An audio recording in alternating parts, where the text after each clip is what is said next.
If you've ever thought, what if Google, Lockheed Martin and Skynet had a baby, congratulations, you've come to the right video. Welcome to the corporate future that you didn't ask for. Today, we're diving into Tri-Tachyon, the megacorp that wants to sell you your own spaceship, your own AI, and potentially your own downfall.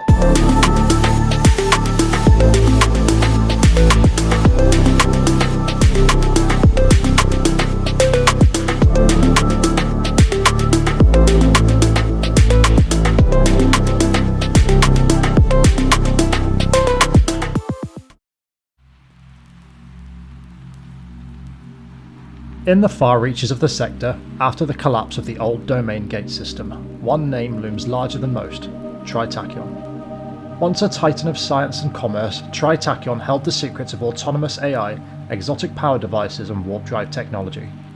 As the gates went dark and the golden era crumbled, Tri-Tachyon survived, not by brute force, but by weaving itself into the very fabric of every star system, selling the tools and the tech that others now desperately needed. They cast themselves not merely as merchants, but as guardians of lost knowledge. Where others destroy, Tri-Tachyon rebuilds, subtly, in the shadows. Their corporate charter is rumoured to be semi-sentient, their bureaucracy pulling lines of power like invisible tendrils. Even factions suspicious of them can't help but rely on their gear, take the tripod for example. Yet, obsession runs deep. Tri-Tachyon's leadership believes the ancient gates are not dead, only sleeping. Somewhere lies the key to reawakening them, to reclaiming the technological wonders of the domain. They secretly send expeditions to the fringes, dig into ruins and harvest artifacts. Their fleets are lean but hyper-tech, and their officers are selected for intellect over brawn, and sometimes cruelty over empathy where required.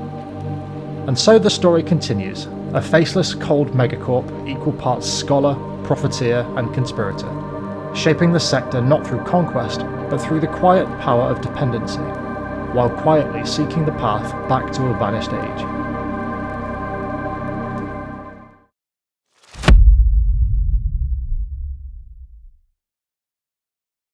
Tri-Tachyon's fleets are sleek, high-tech and built around speed, precision and devastating energy weapons. Let's break down their ships. First off, the Scarab. A frigate with a unique temporal shell system, it bends time to outmaneuver its enemies, striking faster than they can react. The Afflictor, a phase frigate and assassin. It slips past defences, decloaks and delivers lethal torpedo strikes to much bigger ships than itself. The Omen, an effective support frigate. Its EMP emitter system fries enemy weapons and missiles, adding to your fleet's layers of defence.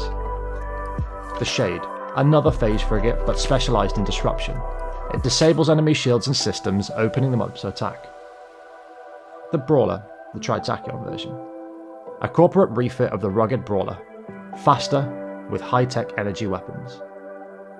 The Tempest, an elite frigate, blisteringly fast with a drone escort.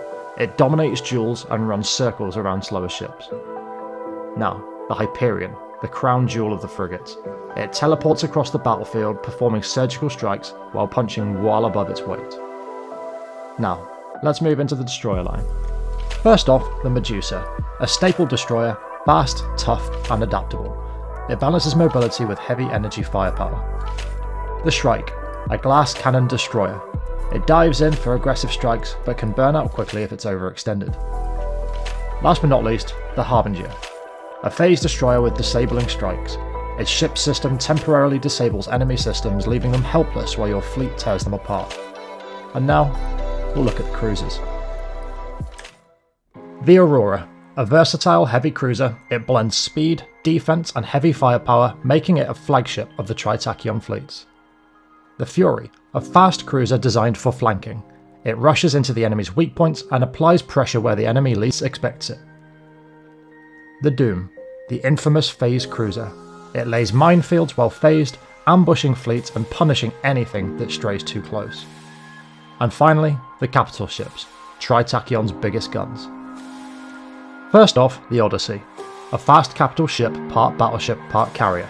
It combines mobility with heavy firepower, leading aggressive fleets into battle. Second of all, we have the Astral, the premier carrier. It unleashes waves upon waves of strike craft, while its recall device keeps fighters alive and lethal. Last but not least, we have the Paragon, the ultimate battleship. Slow but nearly unstoppable, with unmatched energy weapon dominance and fortress shields to defend itself. This is the king of any battlefield.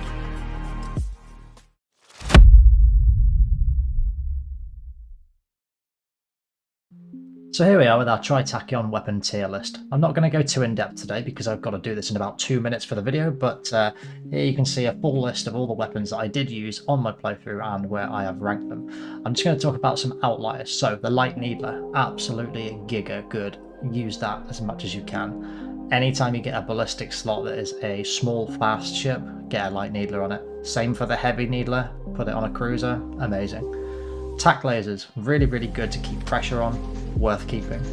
Reaper launchers, just heavy damage, just big damage. Heavy blasters, same again. Tac lancers, very good on your Paragons, not so good on your Odysseys. Antimatter blasters, love those things, they're just heavy blasters but smaller. Not very good for frigates, but still good for small slots on cruisers. Hypervelocity driver, again, the only thing realistically that's good at specifically stripping shields from long range for Tri-Tach. So make use of those where you get ballistic slots. Ion pulsar is the giga daddy of pulse lasers. Use them, get them on smaller ships. Hyperion, Medusa, amazing. Get the ion pulsars on. Squalls, very good at suppression. When it comes to your other missiles, Harpoon and Sabo is your sort of staple anti-shield and anti-armor. Worth looking into for smaller slots, very efficient on point use. Graviton Beam, again, the only laser that I know of that is 200% damage versus shields, and also increases the damage that shields take on enemy ships. Very good. And again, IR pulse laser railguns, just, there's no need to use them. There are better weapons that you can use. So yeah, that's going to be my very quick tier list, guys. If you have any questions, pop them down in the comments and let's discuss. Cheers.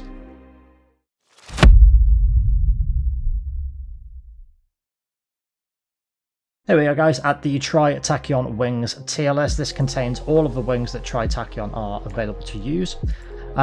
Anything that isn't in the Tri-Tachyon list on the wiki has not been used, so there may be other fighters that support these ships better, but these are the ones that Tri-Tachyon will have in their fleet.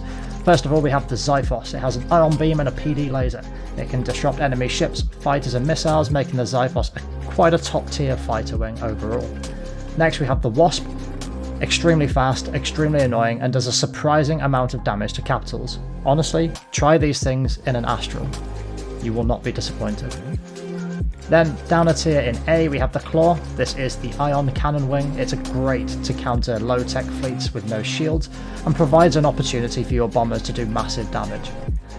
Next we have the Trident. The Trident is double the atropos of the Dagger, slower but better protected. Down in the B tier then, we have the Cobra. The Cobra is the anti-capital fighter armed with a Reaper torpedo, large damage but relies on other wings or support. Then we have the Broadsword. The Broadsword is your sort of mainline fighter and just provides nice cover for all of your other fighters and just gets a reasonable amount of damage done. It's just a heavy assault fighter.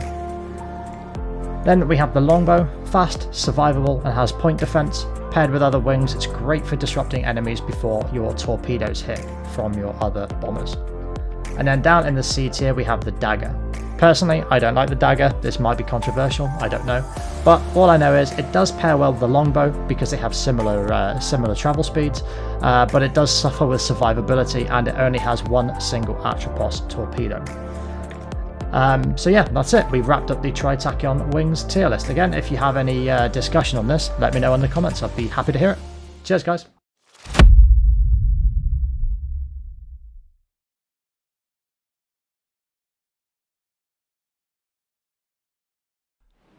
Behind Tri-Tachyon's polished image of sleek ships and corporate logos lies a darker truth, one rooted in their obsession with forbidden technology, their greatest secret, Project Ziggurat. Hidden deep within Alpha Site, a black-budget research facility, Tri-Tachyon scientists worked in the shadows of the collapse. While the sector struggled to survive, they were dissecting remnants of domain-era technology and pushing beyond the limits of what should have been possible. Out of that research came the Ziggurat, a one-of-a-kind phased capital ship. Unlike anything else known in space, it can slip through reality itself defying every conventional rule of combat. The ship is as much of a weapon as it is a warning, proof of what happens when Tri-Tachyon marries ambition with secrecy. But Alpha Sight wasn't just about building a ship, it was about control. About bending ancient AI cores and lost domain supertech to serve corporate power. Some believe the Ziggurat is unfinished, others say it's too dangerous to ever truly master.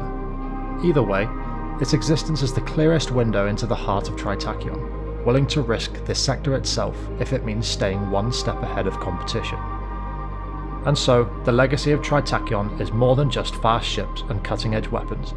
It's a reminder that in the ruins of the collapse, the line between survival, ambition, and hubris is razor thin, and Tri-Tachyon is willing to walk it. This has been my first Starsector faction deep dive. In a broken sector, every faction has its secrets, and we're here to uncover them, one story at a time. If you've enjoyed the video, drop me a like and maybe a sub. It goes a long way for me knowing that people want this kind of Starsector media, and I'll definitely be making more. And of course, I'd love to hear your thoughts and ideas in the comments below. I'll catch you next time.